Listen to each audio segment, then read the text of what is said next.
ಎಲ್ಲರಿಗೂ ಒಳ್ಳೇದಾಗಲಿ ಅಂತೆಲ್ಲ ಚಲೋ. ಹೌದು, ಎಲ್ಲರಿಗೂ ಒಳ್ಳೇದಾಗಲಿ. ಕಾಶಿ ತೀರ್ಥ ಅಲ್ಲೊಂದು ಮೇಲೇನೋ ಕಾಶಿ ತೀರ್ಥ ಅಂತಿದೆ. ಹಾಂ,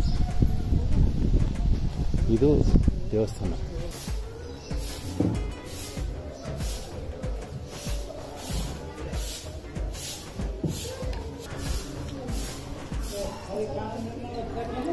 ನಡೆದುತ್ತ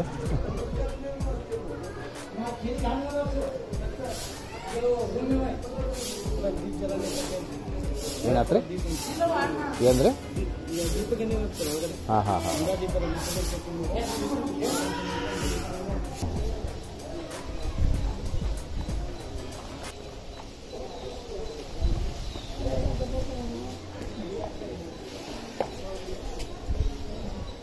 ಕಾಶಿ ತೀರ್ಥ ಇದ್ರದ್ದು.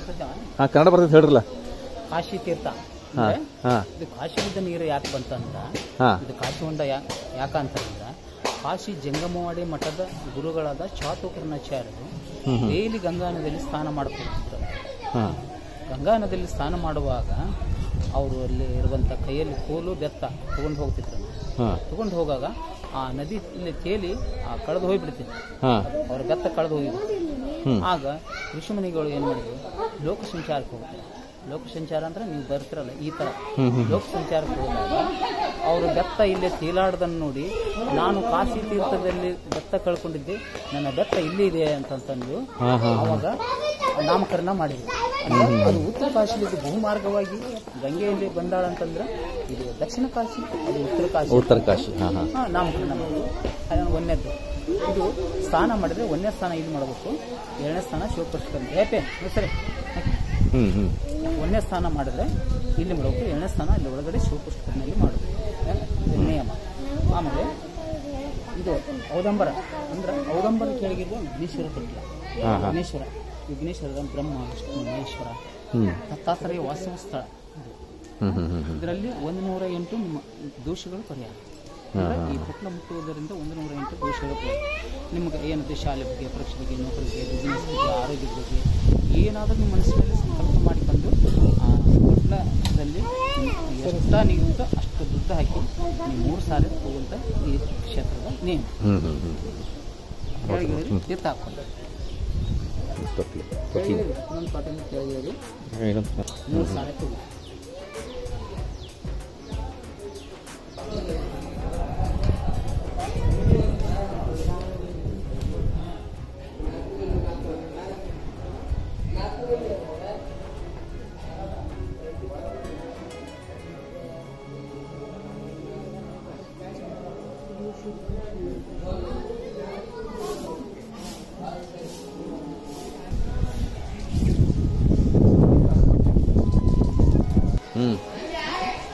ಅಲ್ಲೋಗೋಣ ಬಾ.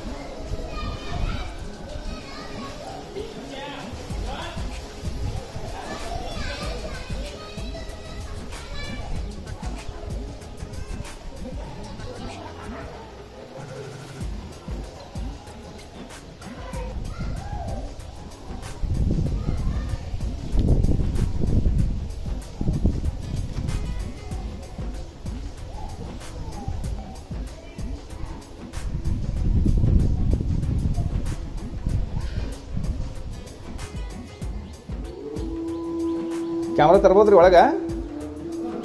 ನಡೆಯಲ್ಲ?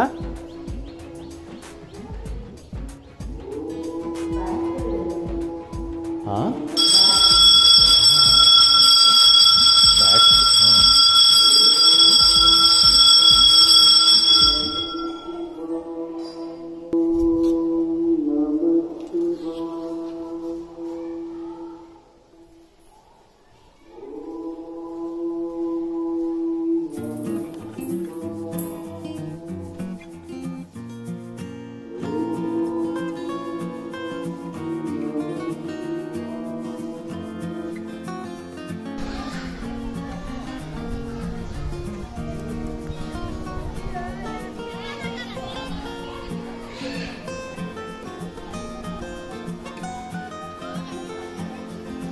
ಎಲ್ಲ ಶಿವಾನಂದಿ ಶಿವಾನಂದಿ ಲೀನಾನಂದಿ ನಂದಿ. ನೋಡಿ ಎಷ್ಟೊಂದಿದೆ.